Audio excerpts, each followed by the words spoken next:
So yun mga idol, nakikita niyo pa rin ba yung post ni Chon dito na ang nag-iisang yummy sa buong mundo ay sobrang weak daw. Kaya agad ko siya ditong pinapalagan at agad ko siyang ditong in-invite sa custom para magkakaroon. Kaya panoorin niya na yung video guys kung paano ko siya dito bububugin. Kaya dito guys, napitas ko siya dito at tinitipian ko para magalit naman siya. At so syempre guys, kung bago ka lang sa akin channel, pakilala mo na ako sa iyo. Ako nga pala si Marcho, ang nag-iisang chugad sa buong mundo.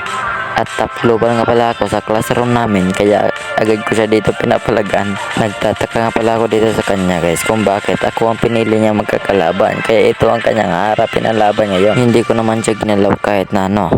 Kaya panoorin nyo guys kung ano ang magiging laban namin, kung maganda ba o hindi. Kaya panoorin nyo lang sa dulo kung maganda ba o hindi. Kung maganda, follow mo tong page ko at saka i-heart mo tong video na to.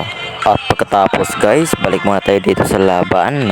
Pinasok ko na nga siya dito sa kanyang tower at akala niya siguro dito ay mapipitas niya ako, pero siya pa yung nasipitas dahil masakit yung damage ko. Tignan nyo lang yung reaction niya.